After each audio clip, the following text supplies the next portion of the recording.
Check this out. I figured out how to hard boil an egg in my hotel room. Titanium mug, immersion heater, water, bucket. Let's go get some ice. I got the ice. Into mug, egg, immersion heater. Do not plug in the heater without there being water in there. Fill it up with water. Right up to there. Okay, we got it all in there. Plug it in. You can see it in there, starting to heat up. So when that gets to a rolling boil, I'm gonna cook it for 8 minutes. We are getting closer. That looks like a satisfactory amount of bubbling right there. So I just set my timer for 8 minutes. I'm gonna let this thing go. All right, my timer just went off. So I'm gonna unplug this. Do not pull that thing out of the water if it's still plugged in. Supposedly if you have power going through this thing and it's not immersed in a liquid, it will fry. Got our bucket of ice. Fill it up with some nice cool water. Take the coil out, set it aside, but here goes. All right, there you go. The egg is in there. All right, I'm gonna let that cool off for a little while and then get started on the next one. Okay, got our eggs here. I'm gonna crack one of these puppies open and see what it tastes like. All right, these peel pretty easy actually. That's cool. Quick rinse. Okay. Moment of truth. What's happening? Check that out. Nice! Okay, everybody wants to know, how do we play the trumpet more efficiently? There's a lot of things you can do to play the trumpet more efficiently.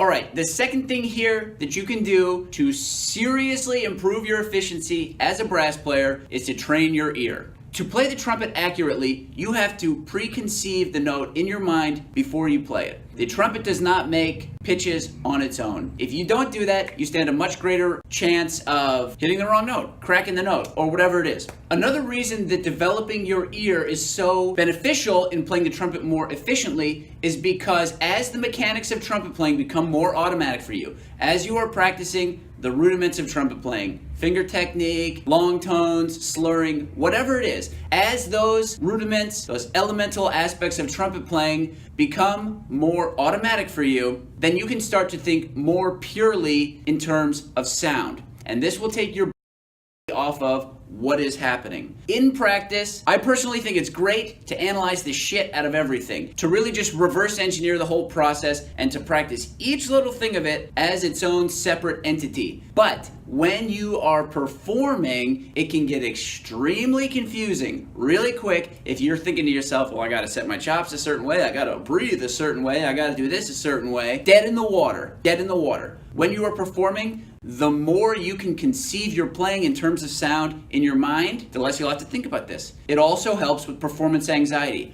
I found sometimes that when I become extremely nervous, and I've tried a lot of different things, thinking about different things, go to your happy place, think about this, think about that, to let it pass, that stuff did not work for me because I felt like it just separated me from the task at hand, what I was actually trying to do. And the more refined my ear has become over time, the more I am able to place my mind, place my focus on the sound of each note before I play it, and then the performance anxieties, all that stuff, the nerves, they fade into the background. Ear training is basically the easiest thing in the world to do. It only becomes a pain in the ass because we think it's a pain in the ass. All you have to do to develop your ear is listen. How do you learn about colors? You look at colors. When it comes to sound, how do you learn about sounds? You listen to sounds. You don't try to figure them out. You do not need to figure them out. Your brain is going to figure it out for you. When somebody with fully developed perfect pitch and somebody that does not have fully developed perfect pitch listen to a tone, they are both hearing the same tone. The difference is that one person recognizes something in that tone that the other person does not. It's the same exact thing as an artist having a more refined sense of color variation. For example, looking at the color orange and knowing what specific shade of orange that is, versus someone that just sees the color orange and calls it orange.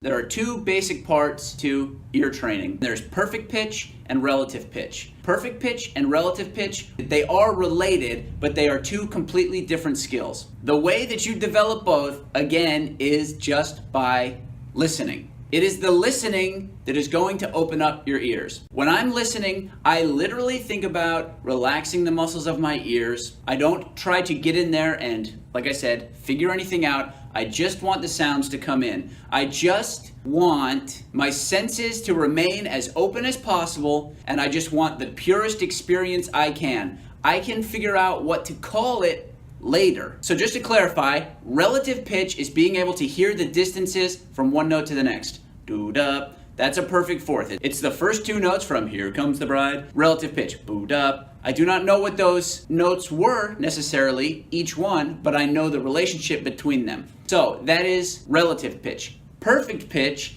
is the ability to recognize and label frequencies or notes. So when you hear a C, you know it's a C. You might think that one is more superior than the other, but in reality, it's important to have a developed sense of both relative pitch and perfect pitch. I think that if you have perfect pitch, fully developed perfect pitch, that probably becomes your primary resource because it seems like it's the quickest, straight to the punch. That's what that note sounds like, that's what that note sounds like, that's what that note sounds like. However, you cannot recognize tones necessarily as quickly as you can recognize the distance between the tones. If I have a book where each page of the book is a different color, it's extremely easy to go red, yellow, green, blue. But if I flip through the thing, I can't see the colors that quickly. However, what I could see is, say there's a shape in there and there's an animation. I can see the animation. That is similar to relative pitch. I can sense the motion of the line because I'm familiar with what the distances between certain notes sound like, certain scale patterns, certain common bits of musical vocabulary. So that's relative pitch. Both very, very important. There's a lot of ways that you can develop relative pitch. One simple way is to just practice your major scales. Practice your major and minor scales. When those sound familiar to you, practice them in thirds, every other note. Boo-dee-doo-dee-doo-dee-doo-dee-da. Practice them in fourth. Bo-ba, bo-ba, bo-bib, bo-bib. I'm not going to go any farther than that because I'm pretty sure I will screw up soon. That's one way to do it, to get familiar with the intervals. Another way is to just come up with a little matrix of tunes that you know that start out with a certain interval. And then another way is to just listen to intervals. Walk over to the piano and play intervals. Play perfect fourths every day for 5 minutes till it sounds totally normal to you. Sing a lot. Listen to it. Sing it. Do that for a couple weeks, then do a different interval. Major sixths, whatever it is. Up and down until those things start to become very comfortable for you. Now, to develop perfect pitch, full disclaimer, I do not have fully established absolute pitch. When I hear a note, sometimes I know what it is, sometimes I don't know what it is. More often than not, I can hear trumpet notes easier than I can hear alto saxophone notes because I'm more familiar with the timbre of the trumpet. To develop your sense of perfect pitch, which, by the way, I believe it is totally doable and actually very matter of fact that if you sit down and work on it each day, if you give it a little bit of attention, if you pay attention to it for a few minutes every day, I see absolutely no reason why you could not develop fully established absolute pitch. And what I mean by that is that when you hear a tone, regardless of timbre, regardless of what instrument the tone comes out of, if it's a car horn, if it's a door squeak, you will be able to recognize that pitch.